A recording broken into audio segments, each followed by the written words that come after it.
दोस्तों, स्वागत है आप सभी को ममता जी के अकाडमी में। इस वीडियो के माध्यम से प्राचीन भारत को इतिहास को पढ़ेंगे। तो चलिए शुरू करते हैं। इतिहास दो शब्दों के मेल इति प्लस हास से बना है, जिसका अर्थ बीती हुई कहानी होता है। अतीत की घटनाओं का कर्मिक अध्ययन इतिहास कहलाता है। इतिहास का जनक हेरोडोटस को माना गया है। हेरोडोटस यूनान गिरिक का निवासी था।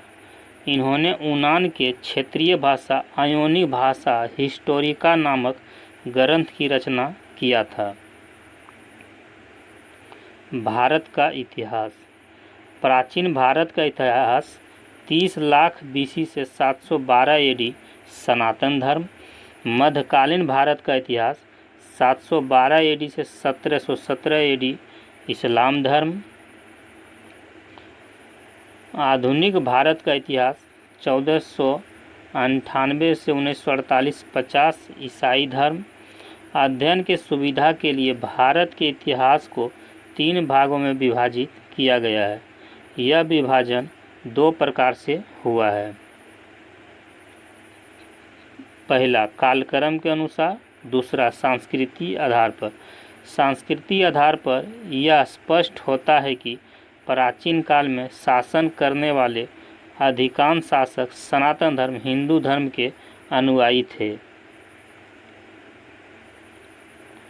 712 ईस्वी में मोहम्मद बिन कासिम ने भारत पर आक्रमण किया और सिंध को जीत लिया।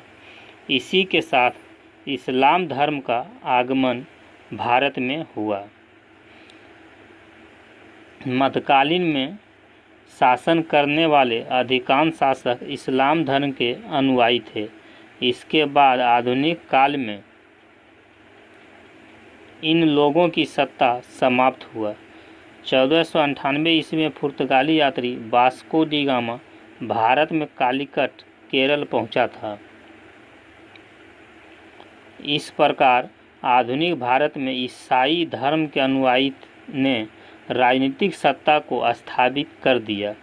1757 प्लासी का युद्ध और 1764 में बक्सर के युद्ध में अंग्रेजों ने अपनी राजनीतिक सत्ता के स्थापित किया और 1947 में मुक्ति मिला।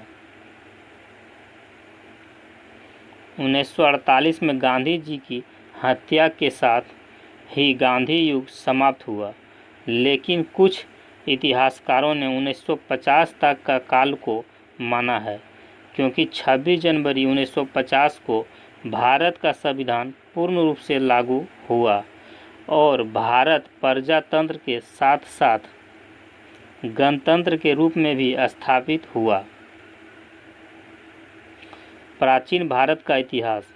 प्राचीन भारत का इतिहास 3 भागों में बांटा गया: प्रागैतिहासिक काल, आग ऐतिहासिक काल, ऐतिहासिक काल। अध्ययन के सुविधा के लिए प्राचीन भारत के इतिहास को निम्नलिखित 3 भागों में विभाजित किया गया है।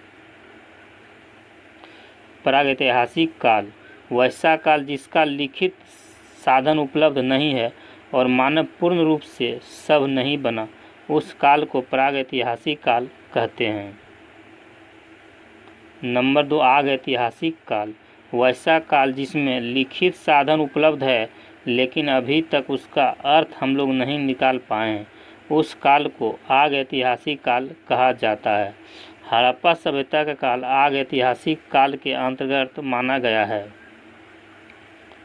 नंबर 3 ऐतिहासिक काल वैसा काल जिसमें हमारे पास लिखित साक्ष्य है और उसका अर्थ भी निकाल लिया गया है, साथ ही मानव पूर्ण रूप से सब भी बन गया था। उस काल को ऐतिहासिक काल कहा जाता है, जैसे 600 बीसी से अभी तक का काल। दोस्तों, प्राचीन भारत का पहला पाठ यहीं समाप्त हुआ। दोस्तों, मुझे विश्वास है अगर आप इतना कर लेते हैं तो किसी भी प्रतियोगी परीक्षा में अच्छा स्कोर करके आएंगे। दोस्तों, इसी तरह सभी सब्जेक्ट को पढ़ाया जाएगा। दोस्तों, history, geography, polity, science daily Lucent objective revision के लिए दिया जाएगा। टॉपिक वाइज, जैसे प्राचीन भारत आज पढ़े हैं तो प्राचीन भारत का ही ऑब्जेक्टिव दिया जाएगा।